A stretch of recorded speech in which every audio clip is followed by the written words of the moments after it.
Ya, jadi seperti inilah posisi jantung, ya, dari kosta kedua sampai kosta kelima, di mana daerah apex ventricle sebelah kiri daripada jantung itu lebih cenderung di sebelah kiri. Jadi kalau kita tarik garis ini ke atas, sekitar posisi mana dia di ICR5 ini, ya. Jadi tentang posisi, jadi ini kalau kita tarik garis dari atas, ini clavikula. Mid clavikula ini kalau kita tarik garis ini mid clavikula. Nah, ini.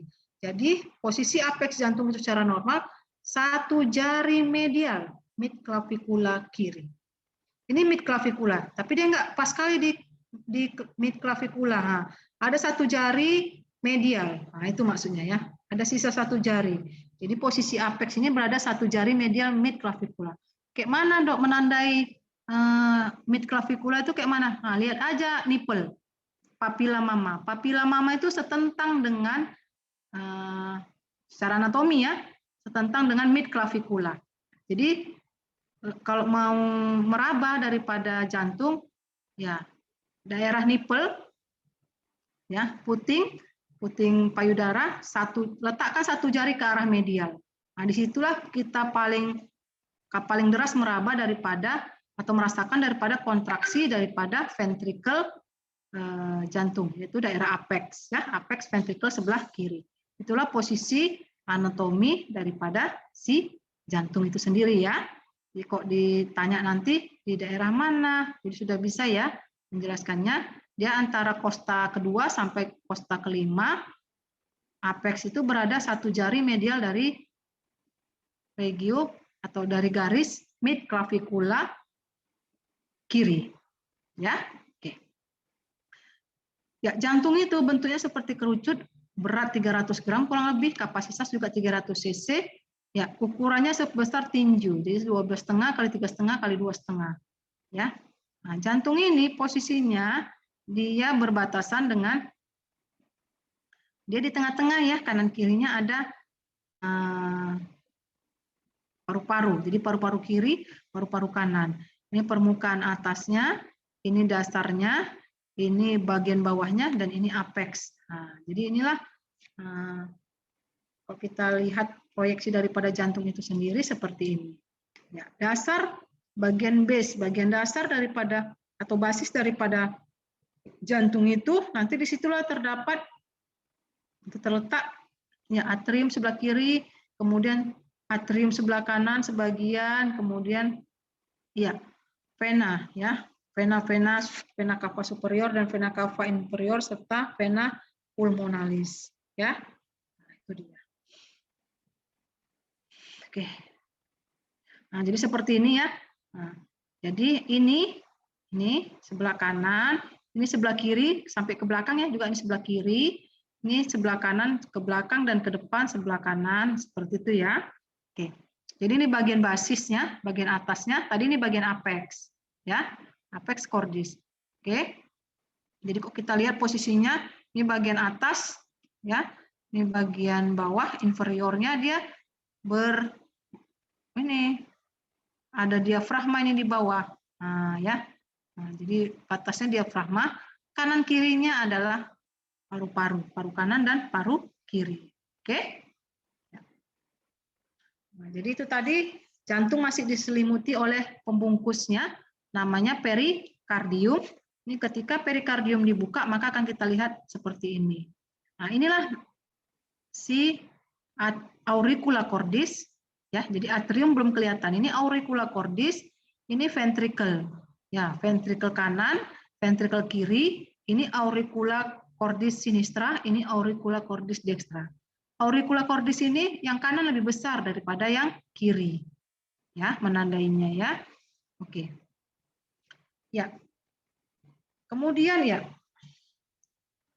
jantung itu ya kita bagi ya 4 chamber, 4 ruangan, atrium kiri kanan, ventricle kiri kanan, ya, oke. Kemudian di bagian luarnya, ya, batas antara atrium dengan ventricle itu disebut sulcus, ya, sulcus cordis. Sulcus cordis itu adalah batas antara atrium dengan ventricle, ya, yang terlihat dari luar, atau sulcus coronarius nih. Jadi pembatas antara atrium itu ditutupi oleh auricula cordis ya ini tadi, dan ini ventricle ya. Membatasi antara atrium dari ventricle. Mengandung apa? Apa isinya di sulcus ini?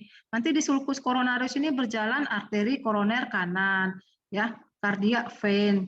Kemudian ada sinus coronarius, ada circumflexa, cabang daripada arteri koroner kiri. Nah, itu dia ya. Bisa ya? Nah, sekarang sulcus ya. Sekarang sulcus interventricularis. Sulcus interventricularis ini ingat aja inter di antara ventricle. Jadi dia membatasi di antara ventricle ya. Lekukan yang membatasi di antara dua ventricle. Ada sebelah anterior, ada sebelah posterior, ada sebelah depan, ada sebelah belakang ya kan? Ya enggak? Karena kanan kiri kan ada di depan dan di belakang ya. Ventricle kan? Ya, oke. Yang sebelah depan ya, anterior sulcus interventricularis anterior, apa isinya atau apa di situ yang berjalan? Di situ ada arteri interventricularis anterior dan ada vena cardiac magna ya, vena cardiac magna. Yang di posterior apa di situ isinya adalah arteri interventricularis posterior, cardiac media ya, vena cardiac media dan arteri koroner sebelah kanan. Ya, itu dia. Ini ya, apanya ini namanya sulcus ya, pembatasnya ini, sulcus interventricularis. Isinya atau berjalan di sulcus ini adalah ini pembuluh-pembuluh darah untuk yang mendarahi otot-otot jantung atau arteri koroner ya. Ya, nah, jadi kalau kita buka ini ada 4 chamber atau 4 ruangan, atrium kanan kiri dan ventricle kanan dan kiri. Oke. Jadi kalau kita lihat sepintas seperti ini, ya kita ini sudah harus bisa membedakan mana sebelah kanan, mana sebelah kiri. Yang pertama kita lihat bagaimana membedakannya. Kita lihat dari ketebalan dinding. Nah, kan ini beda ya. Ini ada sekat septum interventricularis, ya, sekat antara ventricle. Ini sebelah kanan, ini sebelah kiri. Gimana cara membedakan itu? Tadi saya lihat dari dindingnya. Dinding sebelah kanan itu lebih kecil atau lebih tipis. Kenapa? Iya, karena kerjanya juga dia ringan. Dia akan membawa darah ke paru-paru. Paru-paru tadi berada di mana, Dik? Di samping kiri kanan daripada jantung. Dekat kan? Posisinya dekat dengan jantung kan? Oke, jadi dia cuma ngasih pompa darah ke tetangganya, dekat kok di paru-paru. Oke, jadi dia kontraksinya nggak usah begitu kuat ototnya ya. Tapi kalau untuk aorta ini sebelah kiri dia akan memompa darah ke seluruh tubuh. Ya. Ke seluruh tubuh akan dipompakan darah. Ya, makanya kerjanya lebih berat dibandingkan yang sebelah kanan. Otomatis kontraksinya juga harus lebih kuat, makanya ototnya lebih tebal nih daripada yang sebelah kiri. Jadi ketebalan otot yang sebelah kiri dibandingkan yang kanan itu 3 kali lipat. Ya. Tebalnya. Ya, nah, jadi dari ketebalan ototnya kita sudah bisa menentukan, oh ini sebelah kiri nih, ini kanan, seperti itu ya. Oke, ya, miokardium, ya, sebelah luar, sebelah dalam. Jadi otot-otot jantung itu bagian luar dia seratnya transversa, bagian dalam dia sirkuler. Ya, miokardium untuk ventricle gitu juga, malah dia ada longitudinal, ada yang silindris dan longitudinal. Kenapa? Kenapa arah serabut seratnya itu tidak sama aja semuanya? Misalnya sirkuler aja semuanya, atau longitudinal semuanya? Enggak, karena dia akan memompa darah ke seluruh tubuh, maka dia dengan arah serabut ototnya yang berbeda, maka akan memperkuat pompaan daripada jantung itu sendiri ya, dibandingkan dia kalau arah seratnya itu dalam satu arah ya. Oke. Kemudian dinding jantung ya, dinding jantung ada 3 lapisan, lapisan epikardium bagian luar, miokardium bagian tengah, dan endokardium bagian dalam. Ya, atrium ini ada 2 tadi, atrium sebelah kanan dan sebelah kiri. Atrium kanan ya, ini menerima darah dari 3 pembuluh darah. Pembuluh darah apa aja ya? Pembuluh darah balik vena cava superior dan inferior. Kemudian apa? Dari sinus coronarius ya. Oke, kemudian apa lagi? Ya, di sebelah anteriornya dia dibagi menjadi 2 space. ya. Yang di sebelah luar, ya, ini ada daerah groove vertikal. Jadi seperti lekukan atau seperti celah ya, yang dangkal itu disebut dengan sulcus terminalis cordis. Ya, sulcus terminalis cordis ini dari sisi sebelah kanan dekat muara daripada vena cava superior, ya, menuju ke bagian kanan ke arah muara pembukaan vena cava inferior. Ya. Di luar kita sebut sulcus terminalis, di bagian dalamnya crista terminalis itu tadi ya, crista terminalis tempat si S anode itu tadi, dekat tempat S anode tadi ya. Nah, ini jadi berada di depan daripada pembukaan vena cava superior ya, kemudian meluas ke arah bawah dan ke arah lateral ya, menuju ke bagian batas bibir anterior daripada vena cava inferior. Ya, itu dia letaknya di atrium ya, crista terminalis atrium sebelah kanan. Kemudian apalagi ya, space anterior daripada crista ada auricula cordis sebelah kanan ya. Oke, jadi sebagian luarnya itu ditutup dengan auricula cordis, dan di dinding daripada atrium itu nanti ada otot-otot dia yang namanya musculus pectinati ya. Di susunan ototnya itu seperti susunan apa dia? Nah, sisir gitu ya katanya. Oke. Jadi kalau kita lihat inilah dia, ya. Nah, ini crista terminalisnya itu tadi, ya. Oke, ini musculus pectinatinya, ya. Oke, ini daerah A. Kalau dari luar ini ditutupi oleh auricula cordis tadi ya. Nah, dia mendapat aliran darah dari 3 pembuluh darah kata tadi, vena cava superior, vena cava inferior, dan dari sinus coronarius, ya. Sinus coronarius nih, sini ya. Oke. Atrium kiri, ya, ada bagian depan, ada bagian belakang. Bagian depan ya, lanjutan dari auricula cordis sebelah kiri mengandung musculus pectinati, ya, yang berasal dari atrium primitif embryonik, ya.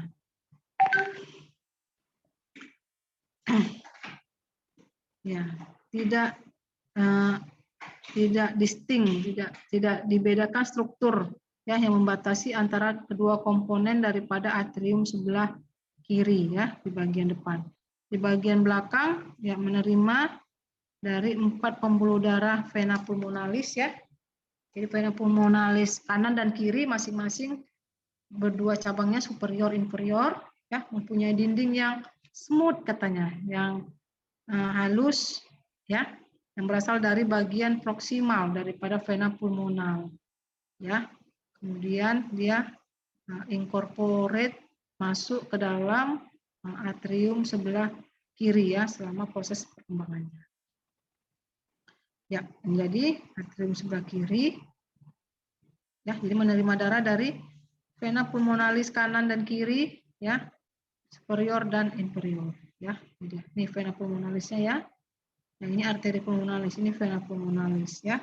Sebelah kanan dan sebelah kiri. Oke. Ya, ventricle ini dindingnya tadi terdiri dari otot-otot yang irregular bentuknya. Itu yang disebut dengan trabecula tadi ya, trabecula carnai ya. Jadi di situ juga melekat di dindingnya itu ya ada membentuk rigi-rigi katanya. Jadi struktur ototnya yang tidak beraturan ya, itulah yang disebut nanti trabecula ya. Otot-otot terdapat sejumlah kecil trabecula carnai ya. Jadi di situ terdapat musculus papillaris ya. Jadi ada otot yang menonjol, musculus papillaris, papil itu artinya menonjol. Jadi otot yang menonjol namanya musculus papillaris ya.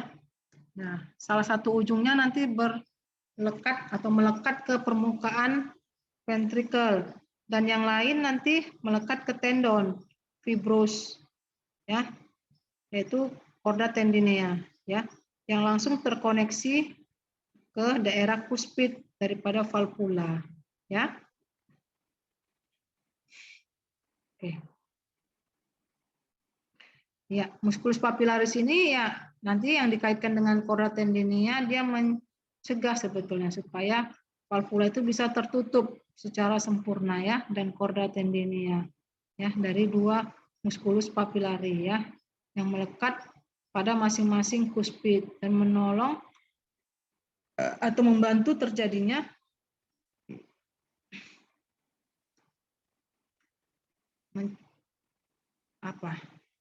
ketika ventricle kontraksi dia tidak terjadi regurgitasi, ya, darah balik atau arus balik dari ventricle, ya. Ya, musculus papillaris anterior, kok sebelah kanan dia ada 3 kuspidnya, ya, jadi valvula tricuspidalis nanti melekat ke masing-masing musculus papillaris, ada bagian anterior, posterior, dan septal. Ya, kalau sebelah kiri cuma 2 kuspidnya melekat ke musculus papillaris anterior dan posterior. Ya, dan sebelah kiri ini musculus papillarisnya lebih besar daripada sebelah kanan, sesuai dengan fungsinya. Ya, maka dia memompa jantung ke seluruh tubuh. Ya, oke. Jadi ini musculus papillarisnya, kalau kita lihat, ya, ini chorda tendinea. Jadi chorda tendinea ini, ya, terhubung ujungnya dengan musculus papillaris dan ujung yang lain langsung menempel di valvula daripada atrioventrikular. Ya, oke. Jadi kalau kita perhatikan kontraksi daripada otot-otot musculus papillaris inilah yang membuat valvula ini terbuka atau tertutup, ya, seperti itu. Jadi kerjanya adalah ketika musculus papillaris ini berkontraksi, maka otot kalau berkontraksi ototnya akan menjadi lebih pendek. Kalau ototnya pendek, dia akan menarik ini kan, ini akan ditarik kan, Dek. Chorda tendinea akan ditarik. Ini memendek ototnya, tertarik chorda tendinea. Ini tertarik chorda tendinea, tertarik.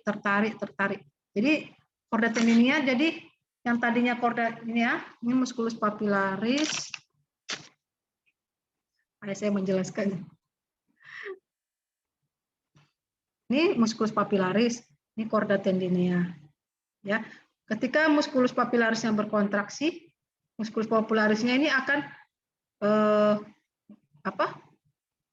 memendek. Karena ini chorda tendinea di atasnya, chorda tendineanya juga akan terikut. Nah, jadi dia seperti menguncup chorda tendineanya. Nah, itu berarti dia tertutup, posisi tertutup. Nah, seperti itu, ya. Jadi ketika ventricle berkontraksi, maka ini akan tertutup valvulanya. Otomatis apa? Darah dari atrium tidak bisa lagi lewat ke ventricle.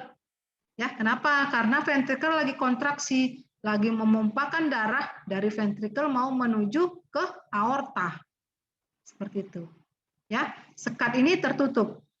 Nah, itulah tadi gunanya supaya terjadi pembatasan antara atrium dengan ventricle dan tidak terjadi regurgitasi. Jadi darah itu langsung masuk satu pintu aja ke aorta. Dia tidak masuk ke atrium lagi, tidak balik ke belakang. Ya, kalau dia ketika ventricle berkontraksi dia tidak tertutup sempurna, itulah bisa menimbulkan desah, ya, suara desah daripada jantung, ya, atau disebut nanti regurgitasi, baik mitral maupun trikuspid, ya, bisa ada desah. Jadi jantung yang normal suaranya kan lup dup, lup dup, lup dup, lup dup, seperti itu. Kalau ada desah nanti di lup dups, atau lups dup, lups dup. Jadi suara nah itu suara desah, ya. Kenapa? Ya, valvulanya tidak tertutup sempurna. Valvula yang di mana? Bisa valvula yang di sini, mitral, bisa valvula trikuspid atau valvula di katup aorta atau di katup arteri pulmonal. Nah, jadi valvula jantung itu ada 4. Ada di antara atrium kanan kiri, ada juga di antara aorta dan arteri pulmonalis. Ya. Nah, jika salah satu ini tidak menutup secara sempurna, maka bisa terjadi desah. Suara seperti ban kempis. Gitu, ya.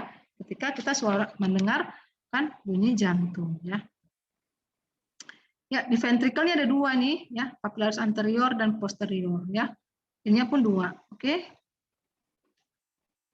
Ya, ya. Jantung punya dua katup, trikuspid dan bikuspid, ya.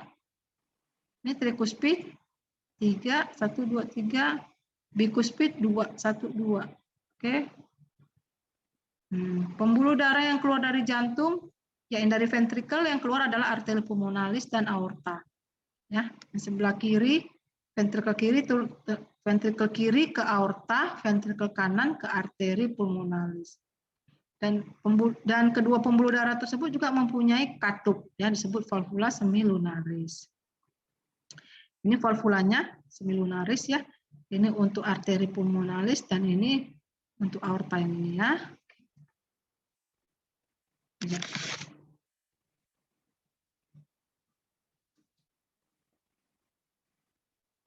Suara jantung, ya, suara jantung itu bisa terjadi oleh karena ada kontraksi atau valve dari trikuspid, bikuspid, valve pulmonal dan valve aortik. Itu tadi, ya. Jadi ada suara jantung itu, ya, ini suara jantung oleh karena kontraksi atrium, pulmonal, trikuspid dan bikuspid. Kemudian pembungkus daripada jantung disebut perikardium. Ini terdiri dari lapisan fibros yang membatasi mediastinum medialis. Ya, dan di sebelah dalamnya terdiri dari lapisan serosum. Nanti ada bagi dua, lamina parietal dan lamina visceralis. Ya, di mana kedua lamina ini terdapat cairan, namanya cairan perikardium, ya. Dan ini cairan ini mencegah supaya antara kedua lamina ini tidak lengket ketika jantung berkontraksi, ya. Ya, peralihan lamina visceralis, nanti ada namanya sinus transversus perikardii, ini merupakan rongga antara vena cava superior dan atrium kiri di sebelah belakang. Dan aorta dengan truncus pulmonalis, ya. Jadi antara vena cava, bisa terbayang nggak, vena cava superior dan atrium kiri serta aorta dan truncus pulmonalis. Itu namanya sinus transversus perikardium. Sinus obliquus perikardii ini di vena cava inferior dan vena pulmonalis. Ya. Membentuk ruangan antara atrium kiri dan perikardium. Ya. Ya. Jadi ini jantung, ya, ini perikardium. Ya, ada tadi yang parietal, ada visceral. Ini di antara kedua perikardium ini ada cairan serus, ya.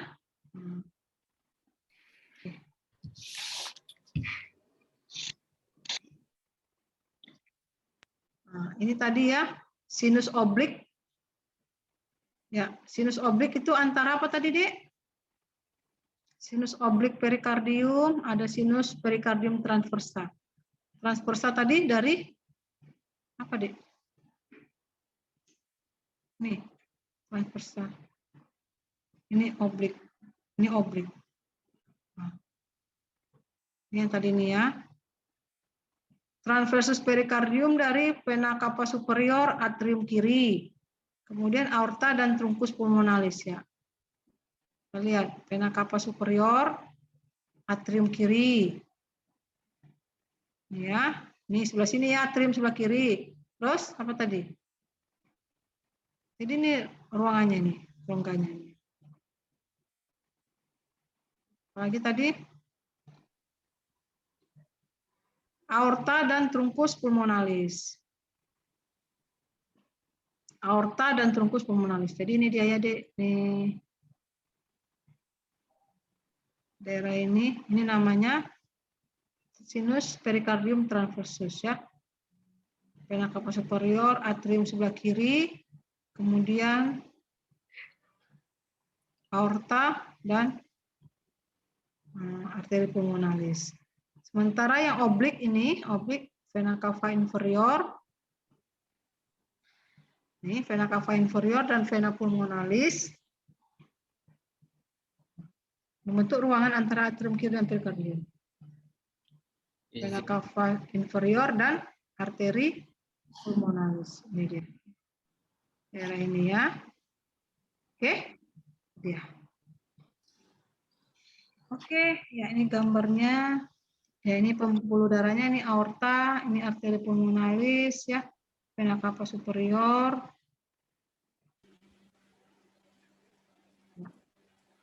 Kemudian vaskularisasi dan persarapan untuk perikardium. Perikardium arterinya, arteri perikardiopranica ini cabang dari arteri torasika interna. Ya, arteri torasika interna ini cabang dari arteri subclavia. Ya. Kemudian arteri muskuloprenica ini cabang akhir daripada arteri torasika interna. Jadi arteri torasika interna nanti bercabang-cabang, ada 6 cabangnya ya. Yang paling ujung, yang paling akhir adalah arteri muskuloprenica. Kemudian dia mendapat vaskularisasi juga dari cabang arteri bronchialis, esophagealis, dan arteri prenica superior. Ya, kemudian untuk bagian dalam lamina visceral dia mendapat pendarahan dari arteri koroner. Ya, vaskulir untuk venanya sendiri, ya vena perikardioprenica sama seperti nama arterinya ya. Dan cabang-cabang vena agigos. Ya, persarapannya nervus phrenicus, ya nervus vagus, ya ini dia. Mana nervus phrenicus? Ini. Nervus vagus itu yang sejalan dengan ini, nih. Arteri vena, nih. Ini nervus vagus. Yang ini ya. Nih. Mana nervus phrenicus? Ini nervus vagusnya tadi ya. Nih, nervus vagus, nervus vagus. Nervus phrenicus ini. Nih. Nah, ini ya. Ini. Nah, ini nervus phrenicus. Nervus vagus itu dia berjalan bersama arteri ini, aorta, kemudian dia ke arah belakang daripada si jantung. Ya, dia berjalan ke arah belakang jantung. Ya. Sementara sisi lateralnya ini adalah nervus phrenicus. Dan cabang-cabang saraf simpatikus ya di daerah torako lumbal ya, di daerah torak, saraf simpatik. Oke. Kemudian persarapan untuk otot jantung ini dia kan persarapannya sifatnya otonomik ya, otonomik nervous system. Ya, jadi dia persarapannya ada yang parasimpatis dan simpatis. Parasimpatis dia kebalikan kerjanya dengan simpatis. Simpatis itu yang memacu adrenalin lah ya. Pokoknya meningkatkan heart rate, kecepatan kontraksi, nah itu dia. Tapi kalau yang parasimpatis kebalikannya ya. Dia yang mengurangi kontraksi, mengurangi jantung ya. Dan terjadi konstriksi daripada arteri koroner. Oke. Kalau yang parasimpatis berasal dari parasympathetic preganglion fiber, ya. Oke. Kemudian kalau yang simpatetik berasal dari saraf preganglionik sympathetic fiber, ya. Oke. Ya, dah sekianlah. Tadi itu sistem konduksi sudah lewat 4 menit. Sampai di sini kira-kira ada yang ingin ditanyakan? Izin dok. Ya. Dosen berikutnya sudah ada masuk dok. Soalnya ada lanjut lagi dok. Udah 4 menit ya. Oke. Baik. Sampai di sini ya adik-adik semua ya. Saya sudahi dengan wabillahi taufiq wal hidayah.